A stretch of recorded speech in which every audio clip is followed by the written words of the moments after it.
It's nice to see so many interested Churchillians here today, and it's an honor for me to be part of this gathering. My name is Dane Kennedy. I teach history, British and British Imperial History at George Washington University, and it's a real honor to have the NCLC opening up on our campus. My role here today, however, is to introduce our speakers for this first morning session. I will introduce them as they come up and speak. They each have 25 minutes, and then there will be time for questions and discussion afterwards. So our first speaker is Nigel Hamilton, who will be speaking on Franklin Roosevelt. He is a senior fellow at the John W. McCormick Graduate School at the University of Massachusetts, Boston. He trained as a historian at Cambridge University, and he has researched and taught at history departments in 6 universities in Britain and the United States. He has published 27 works of history and biography. These include a Suetonian history of the last 12 US presidents called American Caesars, and multi-volume biographies of Presidents John F. Kennedy and William Clinton. His work on World War II is extensive, including a prize-winning multi-volume biography of Field Marshal Montgomery. And most recently, he is currently finishing the final volume of his trilogy, FDR at War. The first volume, The Mantle of Command, was longlisted for the National Book Prize, and the second volume was published in June as Commander-in-Chief. So, Nigel?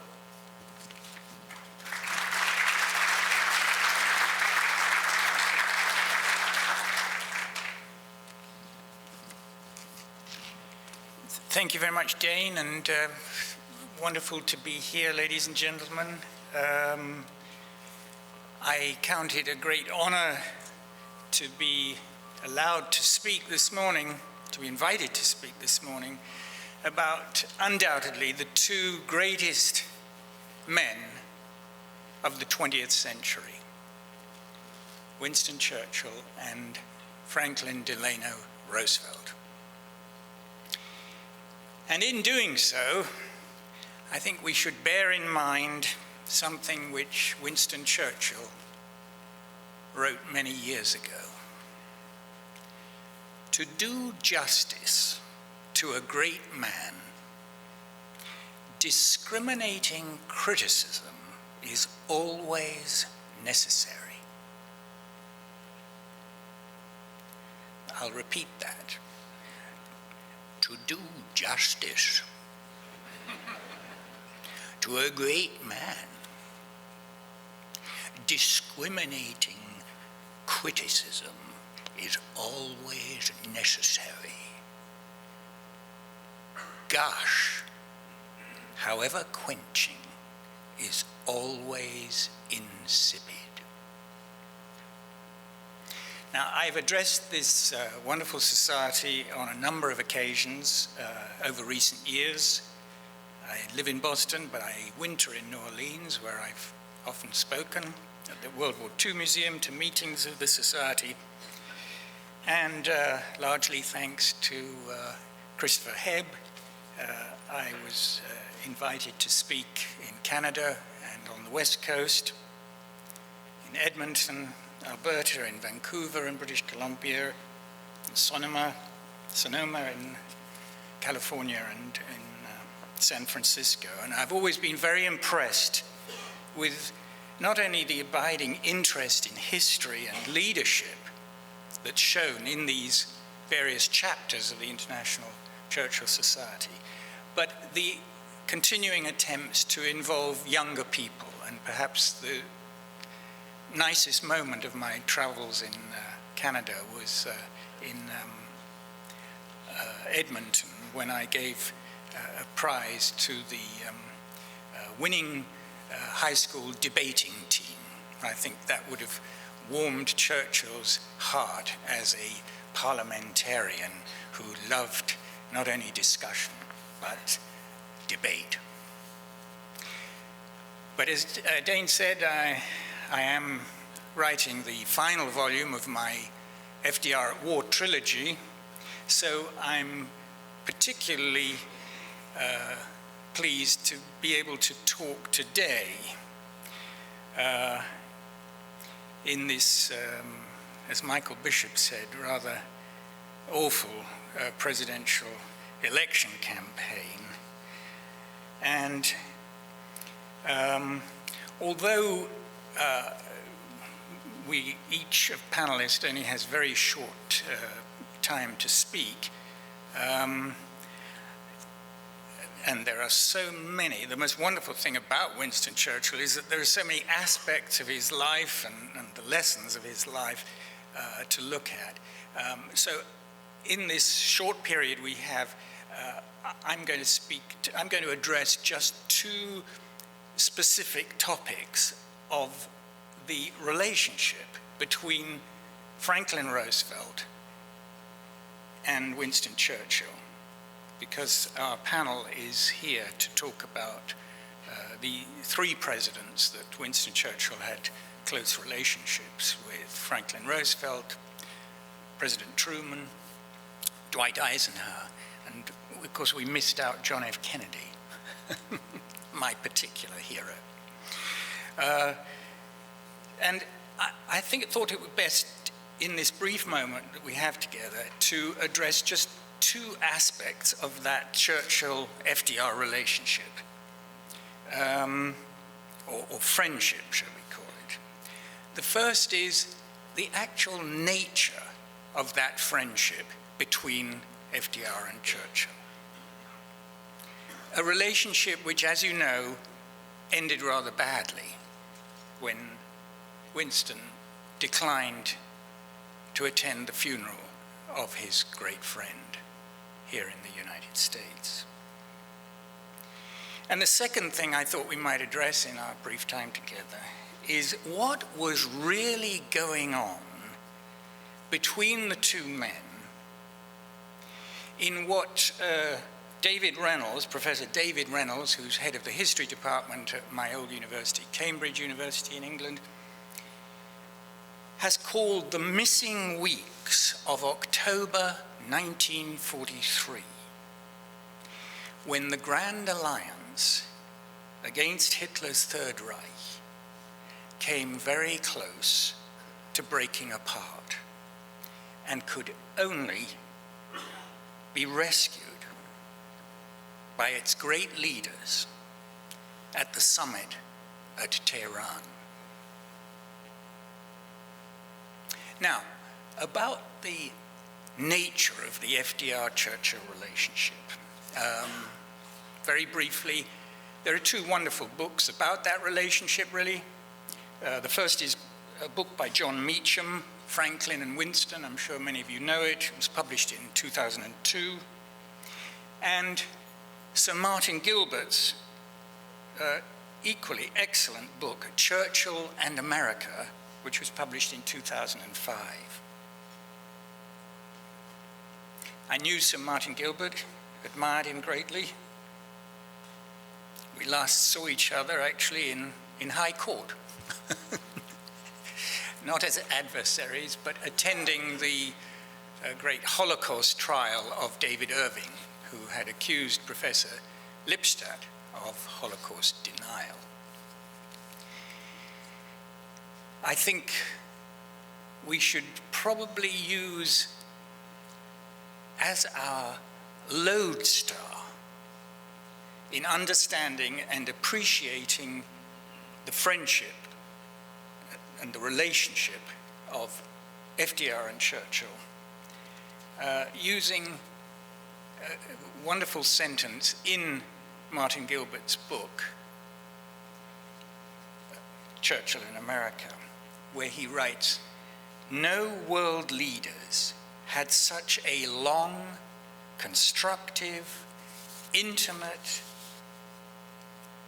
frustrating, disputatious, and affectionate relationship as Winston Churchill and Franklin Roosevelt."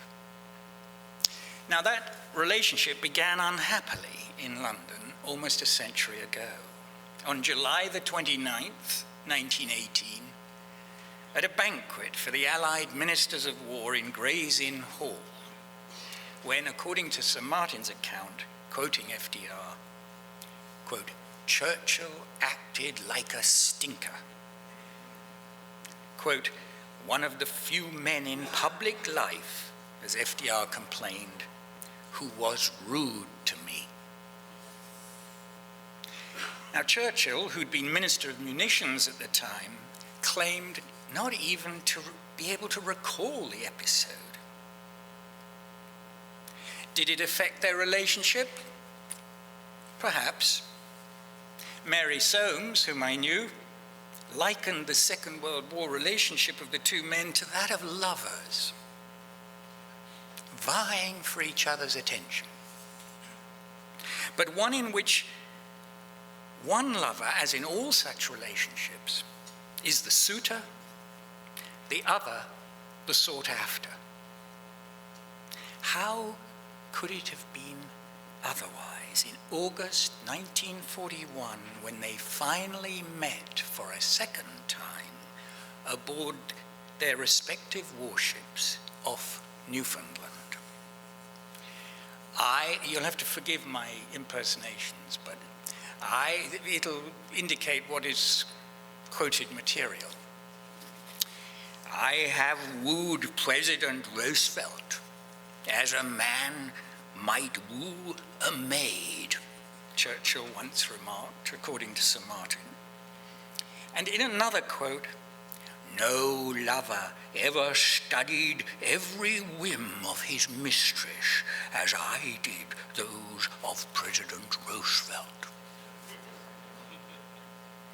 Though the wooing failed off Newfoundland, as I've written in The Mantle of Command, it certainly paid off after Hitler declared war on the United States 4 days after Pearl Harbor later that year.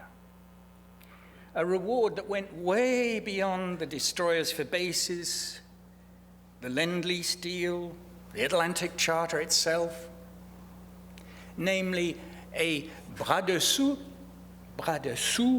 military coalition between the two countries to defeat the Axis powers. By the end of 1942, Winston could openly say in his Mansion House speech after the president's torch invasion of Morocco and Algeria that he had been and was now the president's active and ardent lieutenant. It's what happened after the torch invasion that was the next challenge for me in relating FDR's career as Commander-in-Chief, which was the title I gave my second volume, Commander-in-Chief. As the Western Allies proceeded methodically to crush Axis forces in North Africa, taking over 250,000 prisoners from west and east. The Allies, as I've related in Commander-in-Chief, then had to decide how best to obtain Hitler's unconditional surrender, which President Roosevelt had demanded at Casablanca in January 1943. And in essence, that boiled down to a strategic choice: a soft underbelly Mediterranean military strategy, or a second front cross-channel invasion of France overlord.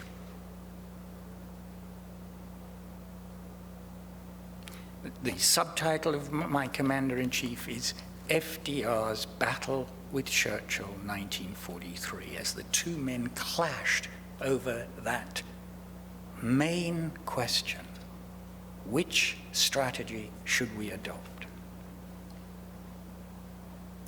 The second volume ends with the American-British invasion of southern Italy in the fall of 1943. But my dilemma in writing volume 3 is that although Winston Churchill had agreed at Quebec in August of 1943 that priority would be given to Overlord, to the D-Day invasion, the cross-channel invasion of France. An invasion to be placed under an American supreme commander. Everything went wrong in the fall of that year. The invasion of southern Italy proved a disappointment. Churchill's unilateral attempt with British troops to seize the Aegean Islands, Rhodes, Kos, Leros was a disaster. As the end of the year approached, Churchill warned the president that the Allies had come to an impasse, one that could have dire consequences for the alliance unless the president changed course and postponed the plan for Overlord to be mounted in the spring of 1944. What Churchill wanted instead was for the Allies to pour more troops into Italy, remount the invasion, the failed invasion of the Aegean Islands, including Crete now, cajole Turkey into abandoning neutrality, force the Dardanelles, open sea lanes to the Crimea, and reinforce the guerrillas in the Balkans with paratroops.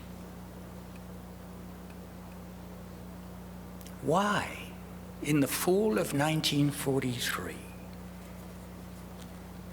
why did Winston do it? That's my question as I work on the opening section of my final volume.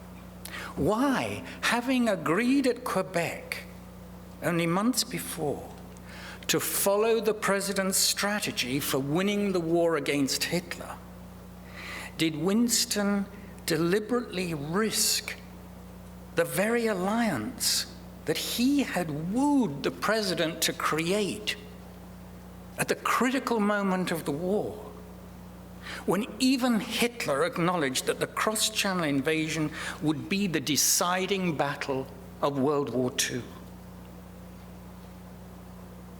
Churchill had backed off his objections to Overlord already twice that year. First here in Washington in May, and once again in Hyde Park in August, before signing up formally to Overlord, to the president's strategy in Quebec in August, as I've related in Commander-in-Chief. So we have to ask, what would have been the course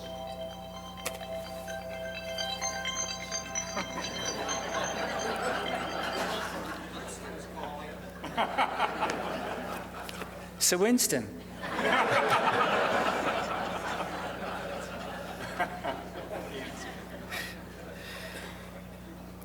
What would have been the course of the war? What would have been the course of the Western Alliance? What would have been the relationship between the Western Allies and the Russians if Churchill had simply and loyally kept his still considerable British and imperial forces, air, naval, land forces, to that Quebec commitment, so that together with a Russian offensive from the east in the spring of 1944, the Allies could crush the Wehrmacht between them, just as they had done in North Africa? What, in other words, would have been the case if Churchill had remained the president's active and ardent lieutenant, as he had been over Torch? Would this not have strengthened the Western Alliance in 1943, in the fall of 1943, politically as well as militarily, making it all the stronger in negotiating both the war's endgame with Russia and the post-war security system that the president was determined to set up, a system that would hopefully be more effective than the League of Nations had been after World War I? I don't know at this point, and I'd value your opinions. Churchill himself muddied the waters by leaving out several weeks from his account in Closing the Ring, volume 5 of his The Second World War.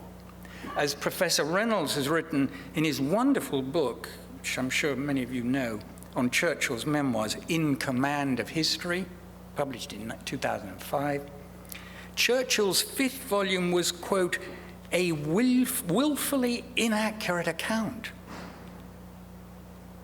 full of distortion, concealing maverick behavior and strategic manipulation, machination, that the former Prime Minister deliberately papered over in his deceitful record, an account that was guilty, quote, of the most blatant pieces of distortion in his 6 volumes of memoirs. Now, these are harsh criticisms by a very distinguished English professor of history. What are we to make of them? In some respects, of course, the story is even worse than Professor Reynolds was able to detail in his book. Not only did Churchill, without telling President Roosevelt, send a false report on the military situation in Italy to be given directly to Stalin in order to prepare the Russians for yet another postponement of overlord, this time to 1945. A piece of skullduggery that the Secretary of War here in the United States, Henry Simpson, called dirty baseball. And the president himself, Roosevelt, when he found out about it, thought beneath the honor of a gentleman. But Winston went further. He even threatened to resign as Prime Minister of Great Britain if he didn't get his way over more of the soft underbelly. In fact, he declared that the Americans, if they didn't like his alternative strategy, should switch their forces to the Pacific and just leave a number of men in England in case Hitler, emboldened, did decide to invade the UK.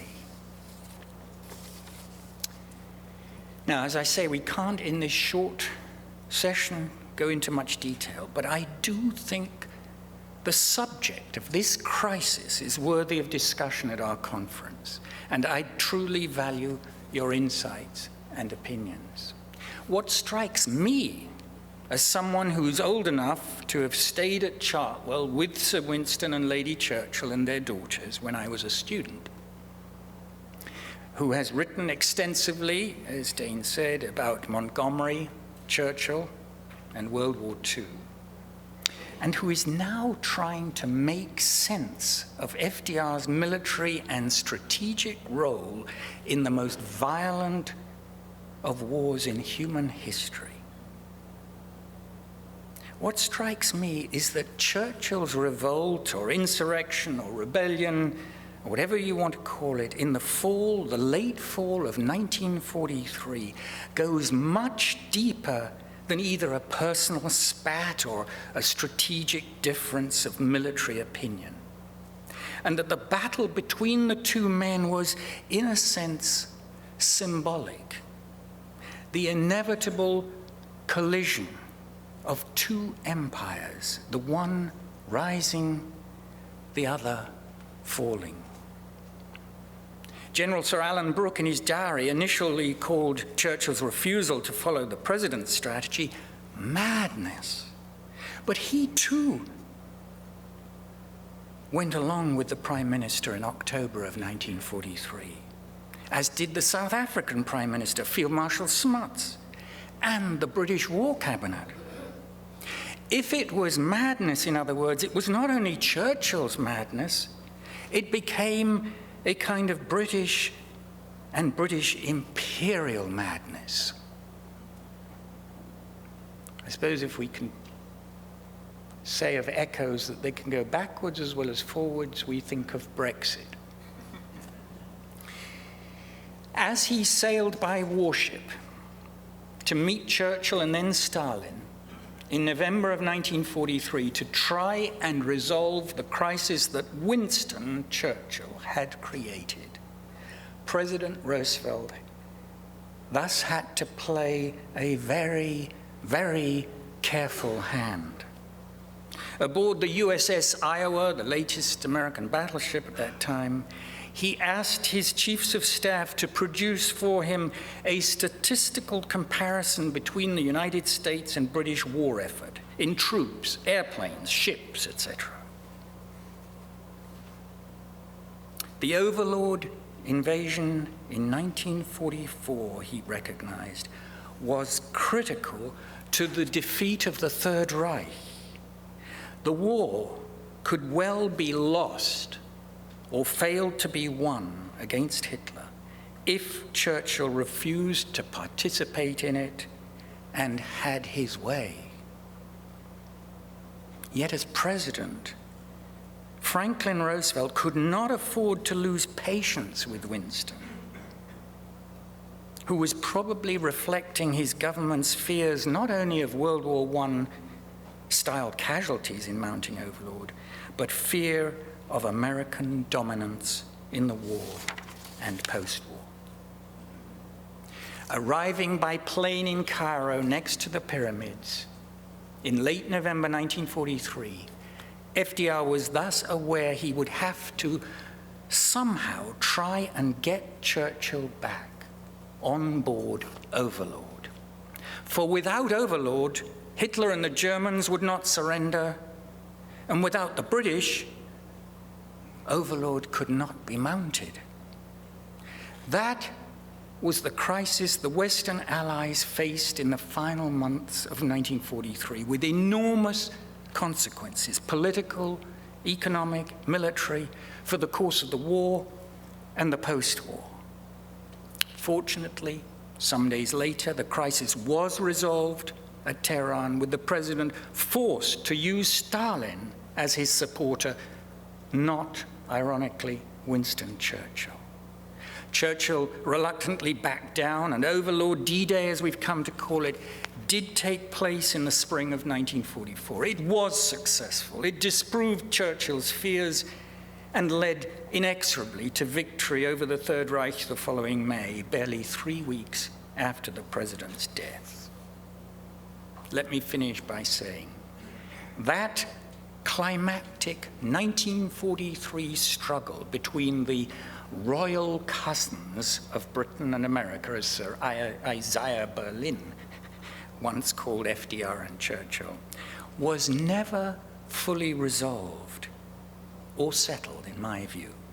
It went too deep, was too much a mirror to the growing disparity between the two powers, the United States and Great Britain. It may, in its way, help us to understand better Winston Churchill's refusal to attend FDR's funeral in April 1945, shortly before he himself was voted out of office as Prime Minister. A recognition that for all his pride in British history and imperial greatness,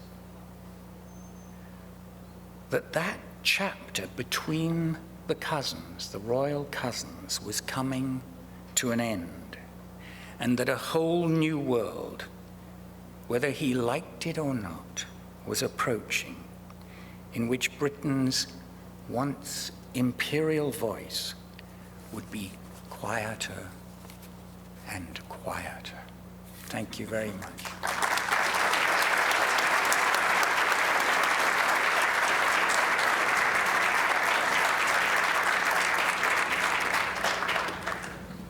So our next speaker is Alonzo Hamby, who is a distinguished professor emeritus at Ohio University.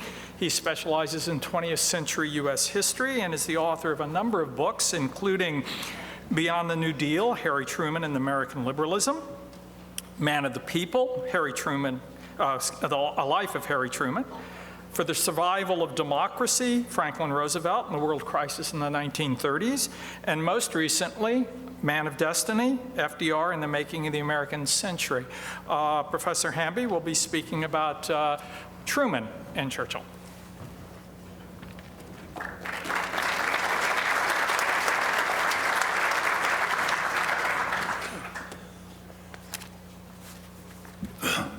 Well, thank you very much.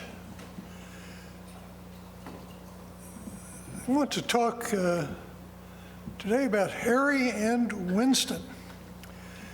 Let's begin by noting that the circumstances of their birth exemplified their differences. Churchill, born at Blenheim Palace, the seat of his uncle, the Duke of Marlborough. Churchill's father was Lord Randolph Churchill. Harry Truman was born 10 years after Churchill in a small rented frame house in Lamar, Missouri. His father, John Truman, was a farmer and livestock speculator who in England might have been a tenant on the property of the Duke of Marlborough. In 1890, the Trumans relocated to the town of Independence, Missouri, just outside of Kansas City, in large measure to provide a better education for their son. Young Harry was a strong student at Independence Public High School, but his family could not afford to send him even to a public university.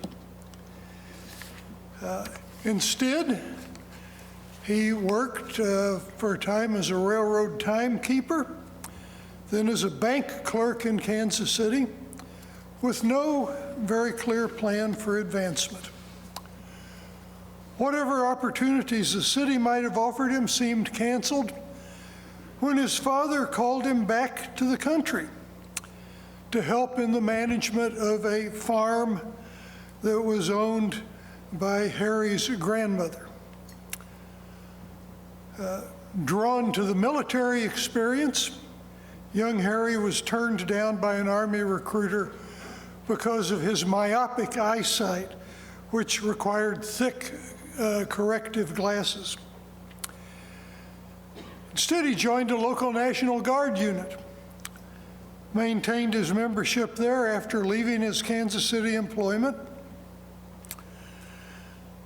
By 1914, he was a well-liked local farmer, active in his Masonic lodge, and making frequent trips back to Independence to see a young lady named Bess Wallace, whom he had known since his primary school days.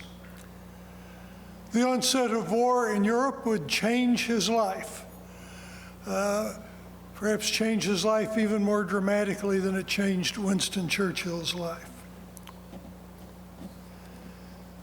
With the American entry into the war in 1917, Truman's National Guard unit, part of the 35th Division, was called to active duty.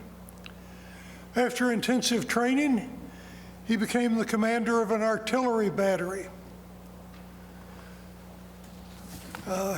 And he was promoted to captain. In France, Captain Harry's battery participated in the final Allied offensive of the war.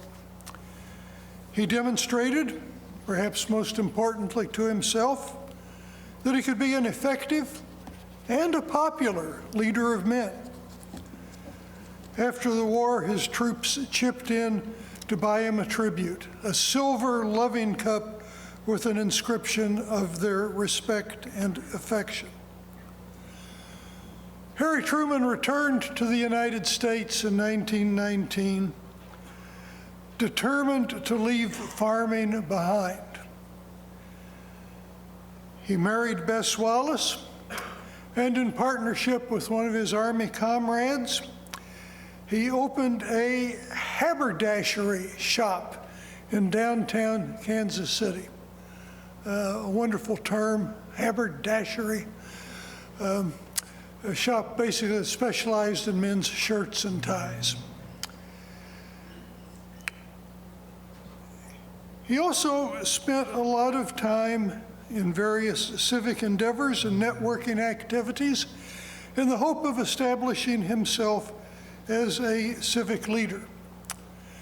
In the temporary flush of post-war prosperity, the plan seemed reasonable enough. But the economic post-war boomlet collapsed, was followed by a sharp recession, and the haberdashery, which was financially pretty heavily leveraged, became untenable. His partner, Eddie Jacobson, opted for bankruptcy. Truman wanted to avoid that at all costs. As it turned out, he spent, excuse me, he spent nearly 2 decades making periodic payments to creditors. His home with Bess Wallace became, instead of their own house, an upstairs bedroom in her mother's commodious mansion in Independence. Politics quickly thereafter became Truman's primary profession. In 1922, he ran for a 2-year position as Eastern District Judge of the 3-person county court, as it was called in Missouri in those days. It was actually a county commission with some limited judicial authority. His major organizational support came from a local machine faction, popularly known for reasons that are a bit obscure as the Goats. It was aligned with Kansas City's powerful political machine run by boss Tom Pendergast.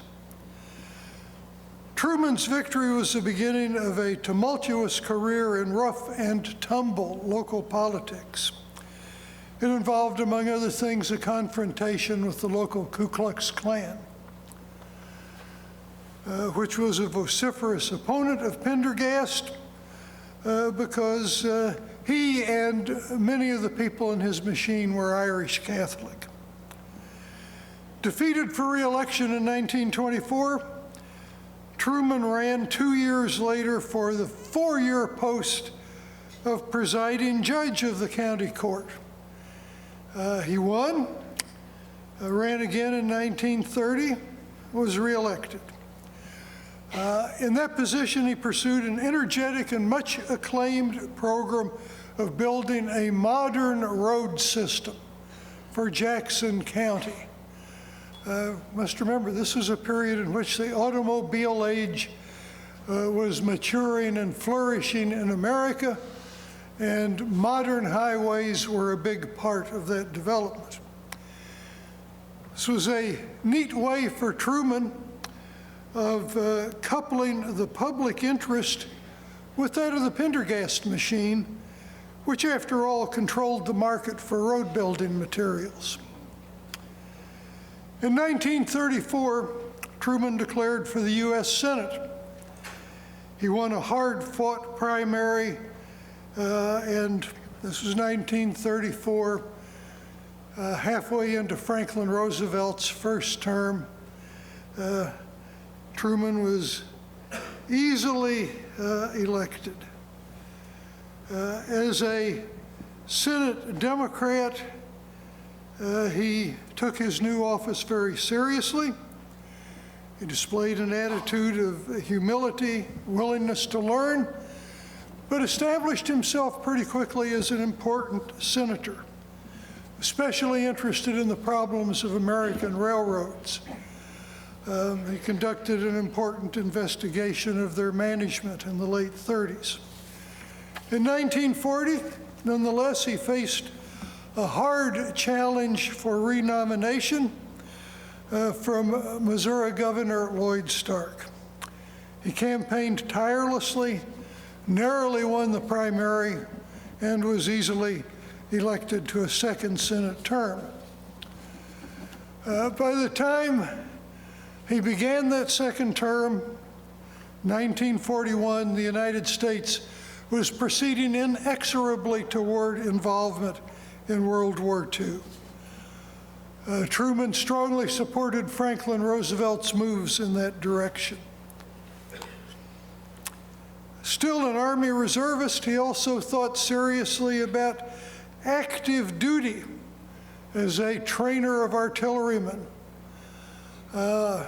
Even took his case to Army Chief of Staff George Marshall, who told him with a broad smile, after asking him how old he was, 56, "Senator, you're too damned old.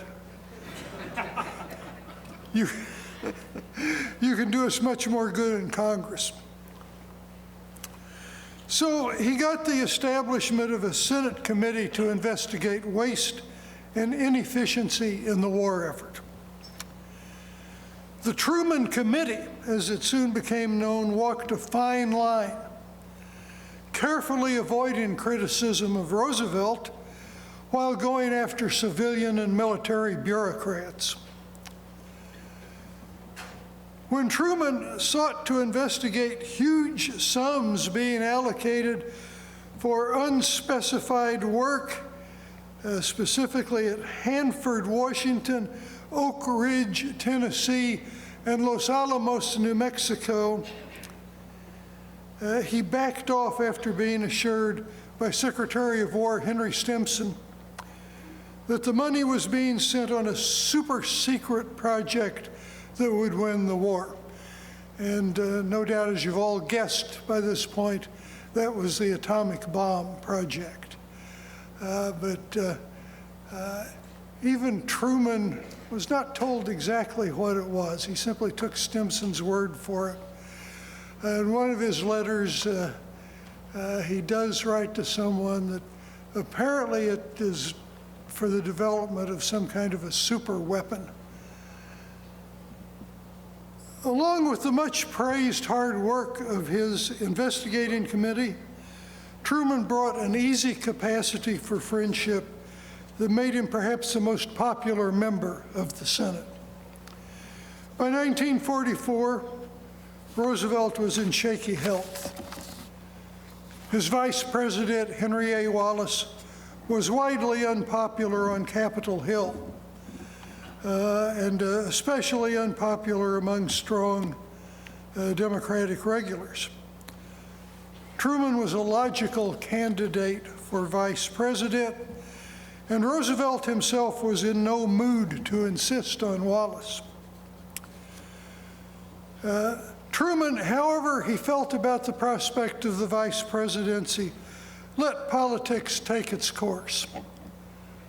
There are indications he understood Roosevelt might not survive a fourth term, as did many people who saw him face to face in the last months of 1944.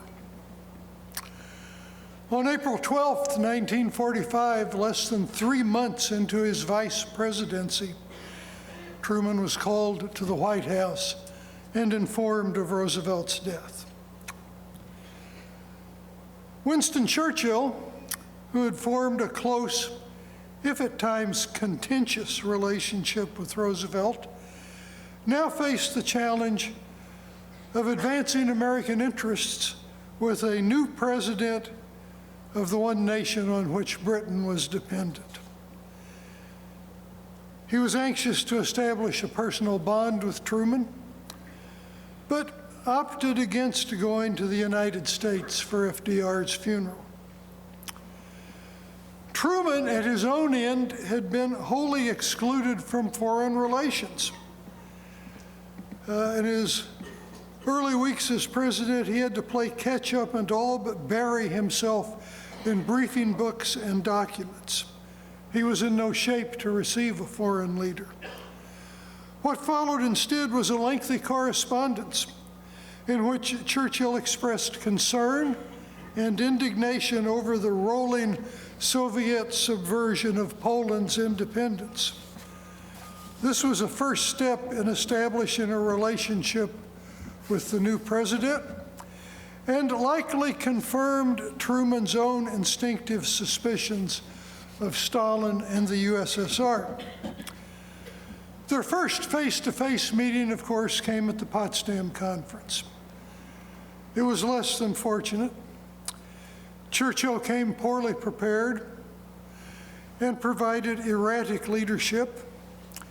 Midway through the meeting, he returned to London to receive the post-war election results and found himself devoted out of office. As the Cold War emerged over the next year, he could shed the role of defeated politician for that of diplomatic prophet. The rendezvous with Truman at Potsdam had nonetheless proved a fortunate one. At the beginning of 1946, Truman received an invitation forwarded to him by Truman to deliver an address at Westminster College in Fulton, Missouri. The president offered to accompany and introduce him. Truman provided the transportation on the fabled presidential train car, the Ferdinand Magellan, which he had, of course, inherited from Roosevelt. During the 18-hour journey to Fulton, the two men forged a relationship over a long-running poker session. Now, Churchill, at least as the Truman side told it, does not seem to have been an expert at that game. Stories from the Truman side have him looking at his face cards during a hand of stud and saying, "I think I'll risk a shilling on a couple of knaves." On another occasion, he reputedly asked, "What does a sequence count?" He seems to have been a big loser, even after his American hosts began to bury winning hands in order to avoid embarrassing him. No matter. At Fulton, of course, he was a winner, both as the greatest dignitary ever to visit the small school and as the formulator of the most important rhetorical shot of the emerging Cold War. Surveying the world scene, he accused the Soviet Union of bringing an iron curtain down across Europe, and all but announced the disintegration of the wartime Grand Alliance. The speech generated a backlash from some observers who had not given up on the US-Soviet relationship, most notably from Walter Lippmann. But it also threw out a perspective already in the process of adoption by America's most formidable diplomats, Dean Acheson, George F. Kennan, and Averell Harriman. Most importantly, it spoke to and reinforced Truman's own instincts. And in Britain, we might add, it provided backing for the viewpoint and instincts of Labor Foreign Secretary Ernest Bevin. The Cold War would have emerged without the Fulton Declaration, of course, but Churchill's graphic image gave it both clarity and immediacy. It set the stage for Truman's decision a year later to throw a lifeline to Greece and Turkey, as both those nations faced Soviet pressure. For the West, it became the emblematic phrase of the Cold War. Truman's final meeting as president with Churchill was in 1951, when the Prime Minister led a diplomatic delegation to Washington. They let Dean Acheson and Anthony Eaton do most of the work and enjoyed each other's company. Truman later described the occasion as a welcome reunion with an old friend. On January 5th, after dinner on the presidential yacht Williamsburg, Churchill recalled to Truman their initial meeting at Potsdam and admitted an initial dismay at seeing FDR's successor. I must confess, sir, I held you in very low regard then.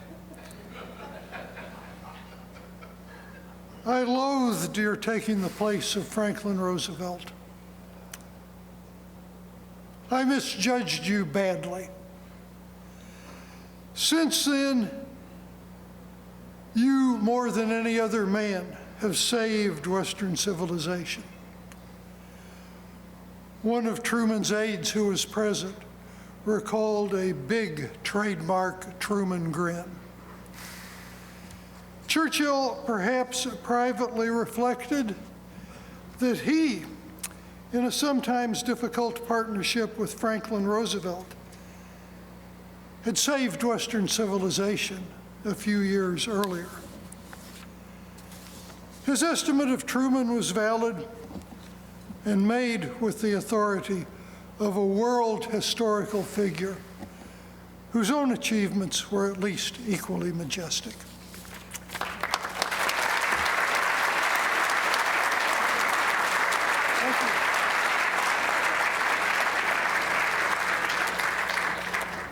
So our third speaker is William Hitchcock, who is a professor of history at the University of Virginia. He's written widely on transatlantic relations in the era of the Second World War and the Cold War, including The Struggle for Europe, a turbulent history of a divided continent, 1945 to the present. And his latest book, The Bitter Road to Freedom, A New History of the Liberation of Europe, examines the human experience of liberation in Europe in 1944-45. It was a finalist for the Pulitzer Prize. He will be speaking about Churchill and Dwight D. Eisenhower.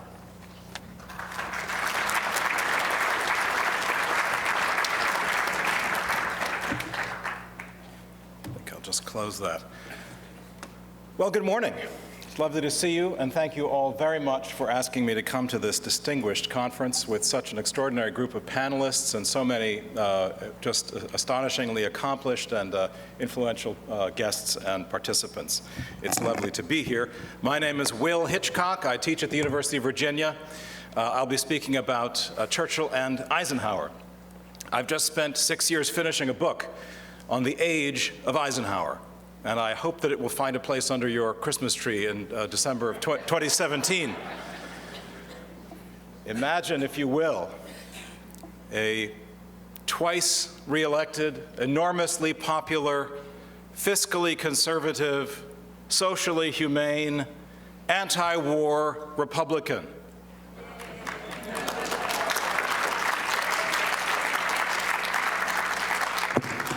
The time is right to like Ike, I think. Well, it's fair to say that Dwight Eisenhower knew Winston Churchill better than did Franklin Roosevelt or Harry Truman.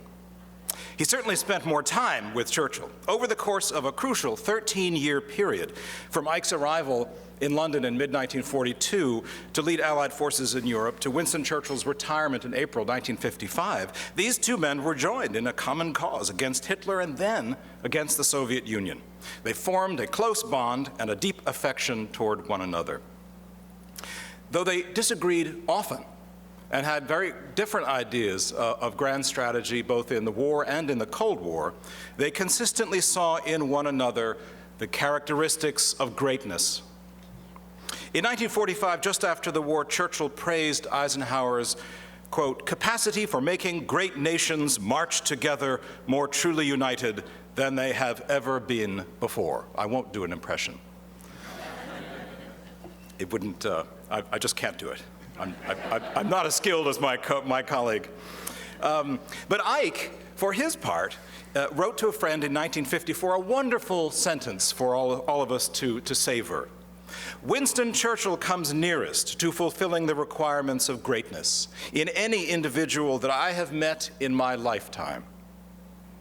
Now, this is from a man who worked very closely with Franklin Roosevelt and George Marshall and many other distinguished people. So I just think that's a wonderful tribute. But what makes the Ike-Churchill relationship so useful to the historian is that it maps closely onto the broader shifts in the global power balance that were occurring across the years of their partnership. When they first began to work together, Britain was still the senior partner in the war, with more men and ships engaged against the enemy than the Americans had yet thrown into the cause. During the war, of course, that relationship, that power balance shifted, and by 1944, the United States had become the senior partner. And by the time Churchill and Eisenhower came together again in 1953, as leaders of their respective nations, the power balance had shifted completely. Britain had gone through a profound economic crisis, triggered, of course, by the terrible costs of the war. It could no longer project global power, and it had begun to lose key pieces of its empire.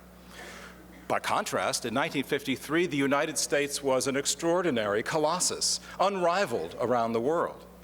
It led the NATO alliance. It had military and naval bases around the world. During the Korean War, it had, of course, rearmed massively and increased its defense spending. And by the time Eisenhower became president in January 1953, the United States could launch over 1,000 long-range bombers, each capable of carrying atomic bombs a distance of 6,000 miles. Just days, coincidentally, just days before he took office, the United States detonated the first hydrogen bomb. At that time, the largest explosive device ever created by mankind. So there could be no doubt at all. When Eisenhower became president at the start of the year of 1953, which nation and which leader dominated the special relationship? Even so, through the difficulties of managing the Cold War, Eisenhower and Churchill maintained great respect and mutual admiration. In truth, it's remarkable that they became such close friends at all. And I just want to do what Professor Hamby did a little bit and just remind you of their extraordinary and quite striking contrasts between the two personal stories of these men. Just let me point out a few of the more obvious ones. They really were very different. Churchill, born at Blenheim. Ike was born in a shack on a railway siding in a fly-blown, hot, dusty town called Denison, Texas. About as far from the presidency or from Blenheim as you could possibly imagine. Churchill's father, Lord Randolph, was an aristocrat and a Tory grandee. Eisenhower's father, David, was a failed shopkeeper who spent most of his life toiling in a noisy and hard job at a dairy in a cow town called Abilene, Kansas. Churchill was raised by a nanny, was sent away to school at age 7, and lived in a world of extraordinary privilege. Eisenhower lived at home until he was 20. He shared not just a bedroom, but a bed with one of his brothers for his entire childhood. He was educated at Abilene High School. He sold homegrown vegetables from a cart in the summer to raise a few extra pennies for his hard-stricken family. Winston revered his father as a great statesman and wrote a biography about him. Ike referred to his father, a taciturn Mennonite who late in life became a Jehovah's Witness, as, quote, the Lord High Executioner. Not the warmest of memories. And when his father died, Eisenhower, by his own accounts, in one of his memoirs, mourned for exactly 30 minutes. He said he closed the door of his office and thought about his dad for 30 minutes, and then he went on to continue running the war, because it was during the war. Winston was a great gourmand. He liked to smoke and drink. Ike quit smoking cold turkey in 1949, and in later life, his diet consisted principally of a vegetable soup, yogurt, and dry toast, because, of course, he had terrific intestinal problems. But perhaps the most important difference between these two men is that Eisenhower was a man who disdained politics for much of his adult life, who eschewed a political career, who thought politics was a dirty business, whereas Winston Churchill thought of politics as a patriotic duty, a dignified profession, and, of course, a great deal of fun. Well, I would suggest these differences pale in comparison to the many similarities, and there are some important ones. Now, just consider, both of these young men pursued military careers in their youth as a way of getting away from home, seeing the world, and leaving the boredom of school behind. They were both intelligent, but they just didn't like being in school a great deal. As young officers, both men served overseas, Churchill in India, Egypt, and South Africa. Eisenhower, of course, in Panama and the Philippines. They knew the world. They'd seen much of it. They had a curiosity about it. Both men were athletic. Ike, an all-star football player and baseball player. Churchill, a renowned polo player. Many of my students at the University of Virginia think of Eisenhower as, he must have been the oldest man who ever lived, right? I mean, he probably was 500 years old when he was elected president. But we forget that when Eisenhower was in his prime, he was thought of as one of the most charismatic, physically imposing, and powerful men in any room. He had great personal charisma, a great force of character and personality, and that, I think, had something to do with his great interest in sports when he was a young man. Both men married up. Mamie came from a well-off family in Denver, much more sophisticated and worldly than the rather provincial Eisenhowers of Abilene. And of course, Clementine was a lucky catch for Winston, and she came from a family of wealth and distinction. And both young families, the Eisenhowers and the Churchills, suffered a tragic loss of a young child. Marigold Churchill, the fourth child of Clementine and Winston, died in August 1921, not yet 3 years old. And in that very same year, 1921, Eisenhower and Mamie lost their first son, Dowd Dwight, nicknamed Icky. He died of scarlet fever at the age of 3. But more than circumstantial similarities bound these two men together, ladies and gentlemen. Eisenhower and Churchill shared a common commitment to the idea of individual human freedom. They nourished a profound hatred of the smothering brutality of all totalitarian governments, and indeed they both came to scorn even the idea of a large welfare state. They both openly embraced the idea that fighting and even dying for a great cause was a far better fate than meekly submitting to barbarism. Eisenhower perfectly captured this shared set of beliefs in his wonderful Guildhall address of June of 1945, when he was honored by the City of London.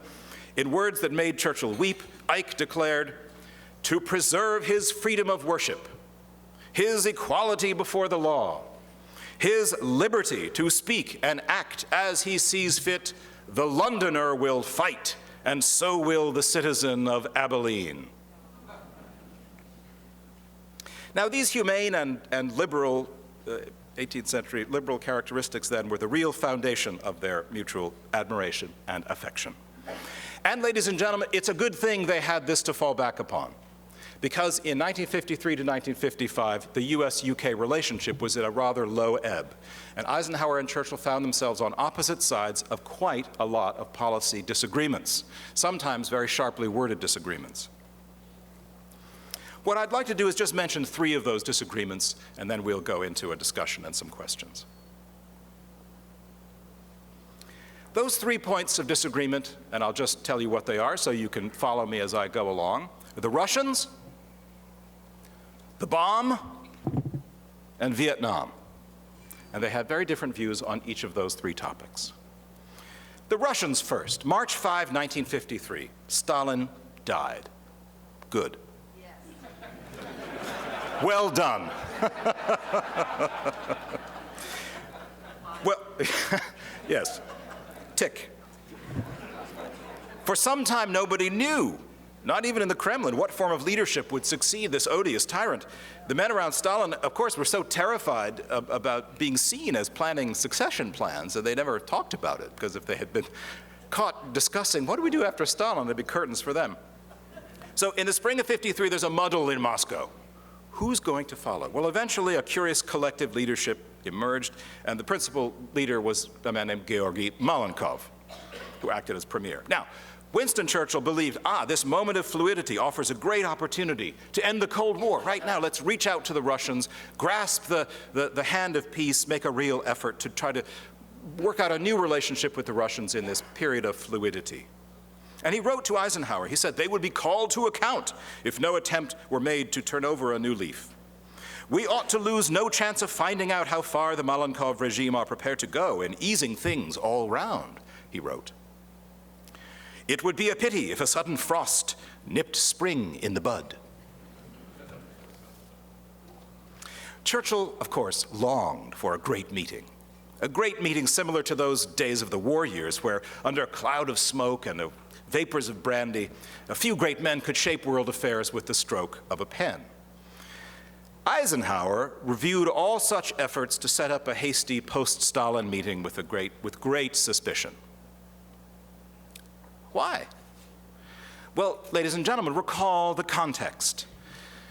Eisenhower was elected in late 1952 at a time when the McCarthy era was still glowing, white hot. Americans were suffused with anti-communist anxieties. Ike's vice president was Richard Nixon, then known principally for his success in unmasking Alger Hiss and pursuing other communists.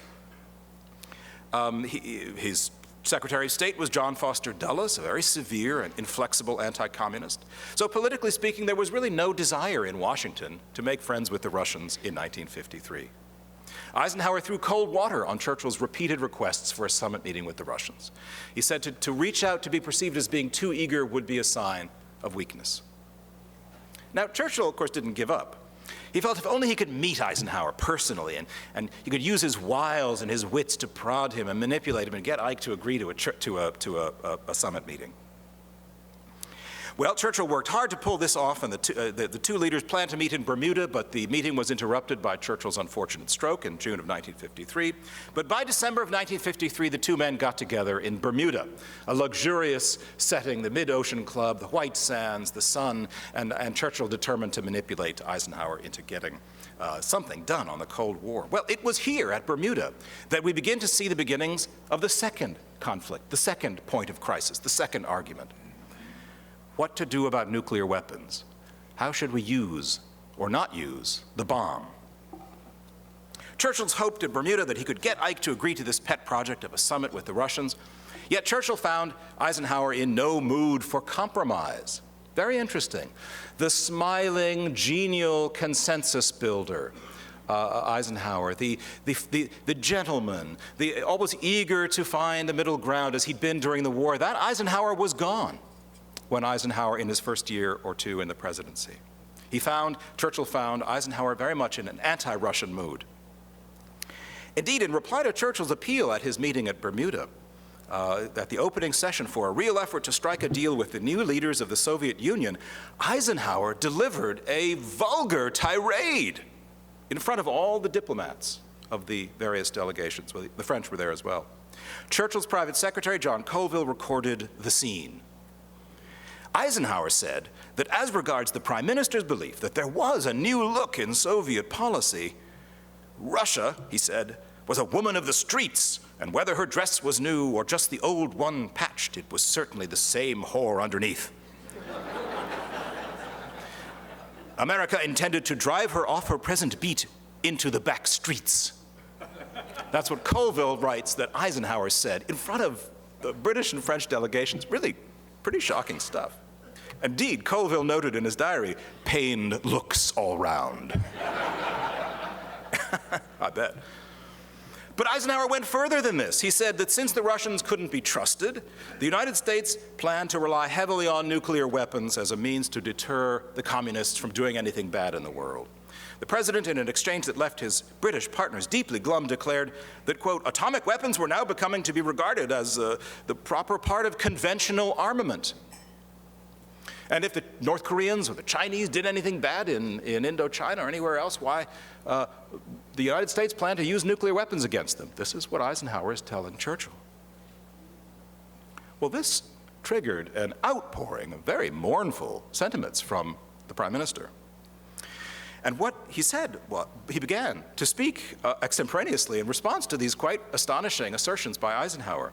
He said the use of atomic weapons would lead to the destruction of all we hold dear. Ourselves, our families, our treasures, and even if some of us temporarily survive in some deep cellar, under mounds of flaming and contaminated rubble, there will be nothing to do but to take a pill to end it all. Not a good conference. Colville noted in his diary that Eisenhower's announcement of his intention to use nuclear weapons in the case of war was news, quote, which far outstrips anything else at the conference. So again, here are two old friends who know each other intimately, very well, really admire and indeed, I think, deeply love each other, but are on completely opposite sides of this question of how do you use nuclear weapons in the Cold War? How do you use them to deter or to threaten or even perhaps really to bomb the other side if they misbehave? They were on opposite sides of that debate. And then the third area of debate and tension that I would just point to is on Indochina, and the two sides really disagreed strongly on this one. In the spring of 1954, you'll recall that the French were fighting their last sad, tragic battle in Vietnam at the ill-fated Dien Bien Phu. Eisenhower was very anxious about this. He worried that if France lost the battle and withdrew from Vietnam altogether, that the communist Chinese would come pouring in from the north and take over all of Indochina. He was very anxious about this. So in the spring of 1954, Eisenhower began to put together a plan for a grand coalition of allies from all across the world who would draw a red line, and they would say, if France should withdraw from Indochina, we will oppose any Chinese intervention in Vietnam at any time, and we will threaten you with war if you should cross that red line. So Eisenhower wanted a united front, a united coalition to stand together shoulder to shoulder and say, not 1 foot more to the red Chinese. A powerful deterrent. Did he really want to go to war? Not clear. Historians still debate. But he wanted to look like he was prepared to go to war if the Chinese should come into Vietnam and take over from the French. And he wrote to Churchill a powerful letter pleading for British support in this endeavor. April 4, 1954. It's an extraordinary telegram. He wrote to his old comrade. Ike appealed to Churchill's, of course, his well-known romantic streak by depicting April 1954 as a moment of world historical importance, akin to the early days of the war against Hitler. I'm not quite sure it reached that level, but that's Eisenhower's move. And he ended his plea for help, for British support in this united effort, by invoking the dark days of 1938 and 1939. We failed to stop Hirohito, Mussolini, and Hitler by not acting in unity and in time, Eisenhower wrote. May it not be thought that our nations have learned something from that lesson? To lecture Winston Churchill, whose country fought Hitler for 2 years before the United States entered the Second World War, on the appropriate lessons of history, was, in my view, a shocking act of bad taste. And in any case, Churchill did not agree that China was the real threat to stability in Asia. He had begun to see America as the problem. Dulles then goes to London and begs with Churchill and Eden, help us, join with us. But the cabinet feared that the Americans might trigger a war in Asia, and if they did, as Eisenhower said, it would likely become a nuclear war with the Chinese and the Russians, something that the British were dead set against. And so, in a very significant moment, Churchill refused to support Eisenhower's plan in Indochina. Any American military intervention in Vietnam, he believed, would be ineffective and would trigger a war, a much wider war, and perhaps a nuclear war. For Churchill, he argued, partition Vietnam, get half a loaf, and get out. The Americans were not quite ready to accept that advice. So the British blocked the American plan for a coalition in Indochina. Some historians believe this act staved off a military intervention by the United States in Vietnam in 1954.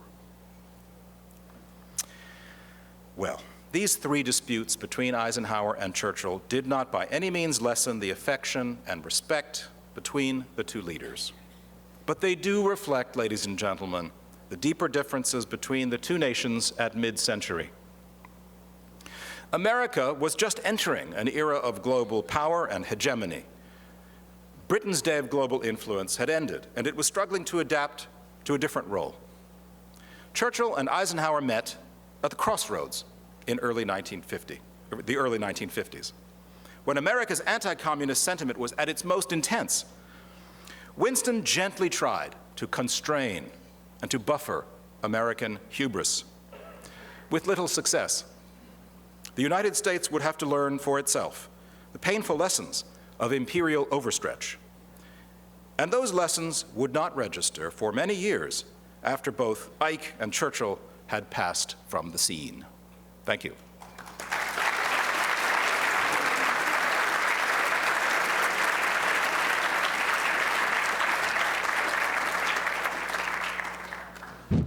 Yeah, okay. So we now have almost 15 minutes for questions and comments. So the floor is open for anyone who wants to speak. Yes, sir.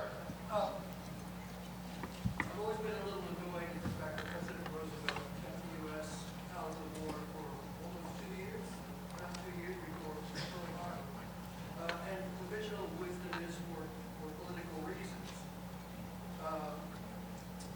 Can a case be made that President Roosevelt was an anti-imperialist, and that by staying out of the war, Britain would be weakened, and the post-war world, the British Empire would be weakened because of that?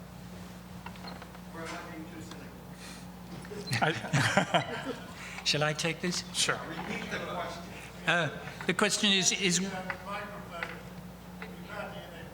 the question is, in keeping the United States out of joining the war, which began in September of 1939 for 2 years, was President Roosevelt pursuing an evil design to end British colonial imperialism forever and see it destroyed.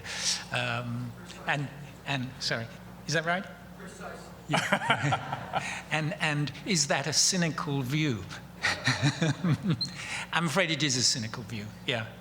I think the most wonderful thing about the relationship between FDR and Churchill is how much Roosevelt, despite their initial meeting, their first meeting in 1918, really admired Churchill's courage during the 1930s in his work and speeches in Parliament and outside Parliament against Hitler. And so he was 100% behind Winston's stand as he was towards the French in trying to stand up to Hitler. It was just that, put very simply, the United States was in a completely isolationist mode and mood. And you should remember, as I tried to explain in The Mantle of Command, when President Roosevelt met with Winston Churchill aboard their battleships at Argentia off Newfoundland to draw up the Atlantic Charter, you know, Winston was really hoping that the president would commit the United States, even 2 years late, so to speak, to almost 2 years, to enter the war. And, you know, it's quite clear to a historian looking at that episode that the United States was in no position to help anybody. It was still the 17th most powerful, the 17th most powerful nation in the world militarily. And therefore, the president's view was, even at that point, there was nothing that the United States could actually do to change the situation beyond moral help and, of course, the various agreements they made, destroyers for bases, and the most important of all, Lend-Lease. So I think it's a question of timing. And I don't think, although the president is on record, particularly in speaking to his son, Elliot, as being very, very negative about the British, not about the British Empire per se, which he admired and respected, but the fact that the British were doing so little to prepare these countries for independence, and that they had taken the League of Nations decisions over trusteeships basically as assumptions of sovereignty, the British and the French and other countries at Versailles. And finally, we should remember that while they were meeting in August of 1941 off Argentia, at that very moment, Congress was asked to extend the American Selective Service bill or draft, and it only passed by 1 vote. Please. Yeah, if I might speak to that also, it does seem to me that Roosevelt was convinced at some point, rather early on in the war, that the British Empire was not going to survive the war in the shape that it had gone into it. That the war itself was going to leave Britain much too weak to maintain an empire. I think he thought in general this was a good thing, but as far as actively taking steps to undermine the empire, I think that would be taking things a bit far. Okay. Yes, sir. I have a question about Yalta in February 1945. Dr. Solerian, a psychiatrist here in Washington, D.C., has observed that FDR was so mentally infirm that he's really not up to dealing with Stalin, Yalta, and ignoring of Churchill. So my question is, what's your assessment as to whether this is the most appropriate assessment of FDR's essential capability at Yalta and the subsequent development of the Cold War? Oh, well, So yeah. let me just sort of repeat the question in case people didn't hear, which is, the question is was FDR too infirm at Yalta effectively to be to stand up to the challenges that were faced? Yes? Well, he was not in good health at Yalta, to be sure. And the long trip to Yalta and back, although it was made under conditions that would be as relaxing as possible to him, was certainly not good for his health. On the other hand, it is hard to point at anything in Yalta that would have made a difference whether Roosevelt was in good health or not. The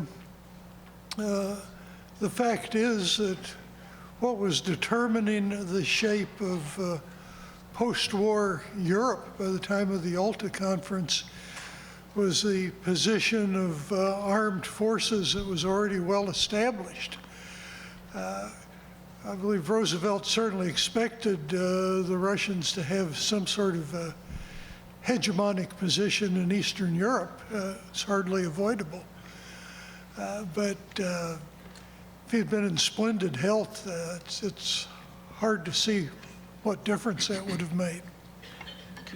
Could I just add to that, which I think is very true? He was in terrible health, weeks away really from death. Everybody noticed it. When he went out to even the, I interviewed the last surviving member of the White House map room while researching my book. And he said that he'd seen the president before he went out to see MacArthur and Nimitz in the Pacific at Hawaii in the summer of 1944.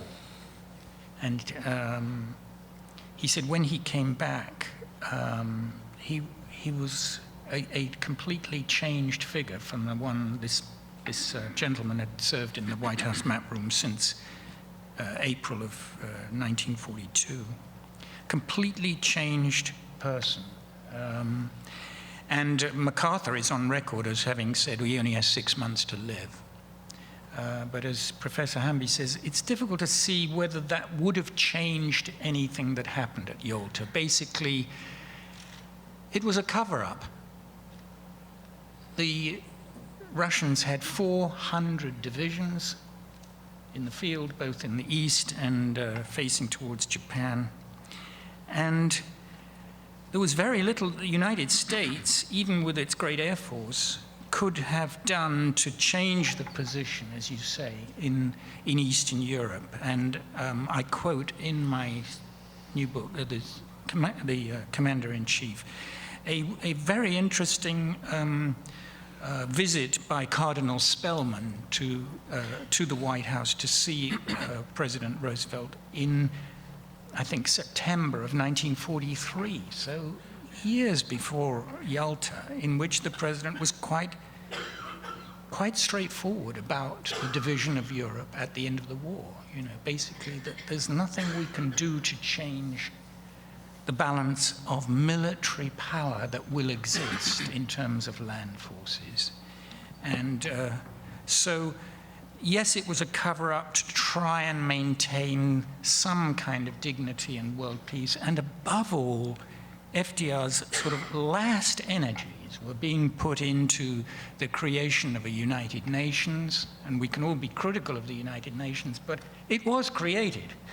It has existed. It has done incredible work, and it is the sole creation of Franklin Delano Roosevelt. At one point, he thought that he might actually be its first Secretary General. Well, I think you get the last word. Oh, naturally. That's what my wife always says. I'll just say this. We had a wonderful introduction this morning, and our chairman said that history matters. That's one of the important things that we all agree about, and I absolutely love that. I want that on my license plate, history matters. But historians disagree. And what makes history interesting is that we fight desperately over the interpretations. And nothing is more controversial and continues to provoke debate as Yalta. And I just want to highlight for you that Yalta became political not because of historians, but because the documents of what had transpired in Yalta were released in 1955 by the State Department. And from that moment on, when people began to argue about what really happened, we began to have a documentary record, a very interesting book published by the State Department, the Foreign Relations of the United States series. And from that moment on, it became a political hot potato. Look at what Roosevelt had given away, how awful it was. And the Republicans beat up on the Democrats for appeasing Stalin. This is at the height of the 1950s Cold War. So it became a major point of dispute. And we've never really gotten past our disagreements about Yalta because it's a prism through which we often see partisan politics in the United States. So that's the wonderful thing about history, is that we constantly infuse it with new debates, new perspectives, and I think that's what makes Yalta especially still so electric even these many years later. Nicely put. Nice way to bring an end to this. So please join me in thanking our panelists.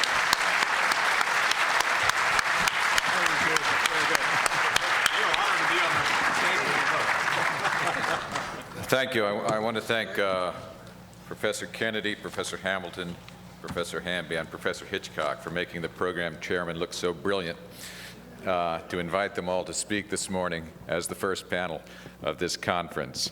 We've heard about Churchill and the presidents. Shortly we will hear from Sir David Cannadine about Churchill and the monarchs. But first, some housekeeping. We have our bookstore set up in the Chinese room, which is immediately adjacent to the grand ballroom. Books, the most current books by each of our speakers is on sale there, and we have a book signing session scheduled for them this afternoon from 4 to 5. We will now take our first break of the morning, and we will resume the program promptly at 11:15. Thank you.